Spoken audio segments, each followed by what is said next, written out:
wonderful group of friends. I mean, this is from the way past. And do you remember all those friends, Tanya and Saul? Oh, yes. Actually, what happened is that's an interesting thing because Saul was always in love with my mother. Always. And when Tanya passed away, he courted her. Yes, he gave her a ring. He gave her a ring. And my mother was my mother was a modest woman. But Saul was a very gentle man and a very nice man, and she wasn't interested. She didn't need men. She had a rich life with women in her life, and she really didn't need a man. But Saul was such a gentle. Not in that sense. Not in that sense. But Saul was for companionship. But Saul was a man. She was a real person. So rather than as a man, a person who happened to be a man, she took the ring. And then, unfortunately, Saul passed away after that. But I asked her what the ring meant. I said, "What is this?" And she said, "We're engaged." And you never told me that? She never. My mother was engaged. She's teasing you.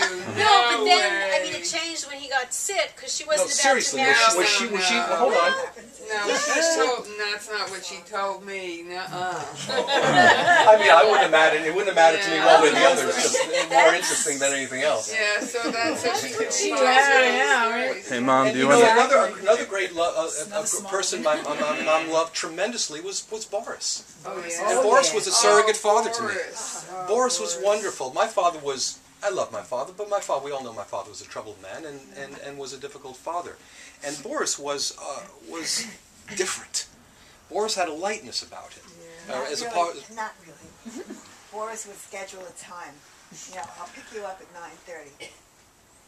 Dinah was not ready or something at that time, and that infuriated him. But he never showed it. The only thing I ever saw from Boris... Yeah, but Sylvia would have a different view of it. I understand. I'm not denying that. I'm just saying my experience of it. But still, he was always there. He was always there for me. And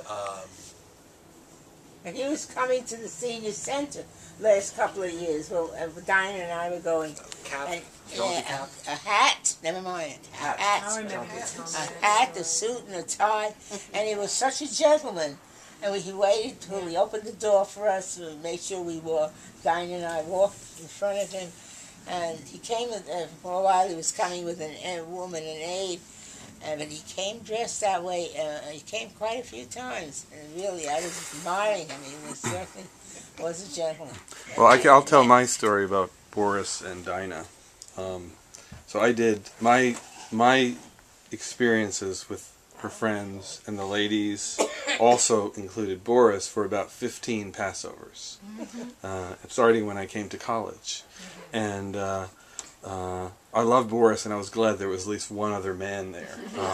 And the approach with me was, we'll see how much a 25-year-old can actually eat. And I really came to appreciate that was my real education into that culture and into those women, all of whom had lost their husbands and had found this vibrant life. And would just tell fantastic stories from, Masha and it was Masha who was married to a Mexican. Right, and but just all of them, and then there was Boris and Donya, and I didn't know much about Yiddish culture, and I didn't know, I hadn't been raised in a religious family, and I didn't know Hebrew and so on, and Donya passed away. And it wasn't that long after she passed away that we had Passover. And we were there, and they put me at the head of the table. And they poured the sweet wine, and I lifted the glass, and I said, L'chaim. And Boris reached out his hand, and he started to shake. And he couldn't pick up the glass. And Dinah just put her hand and said, it's okay. It's okay. Let's eat. Let's have a good time. And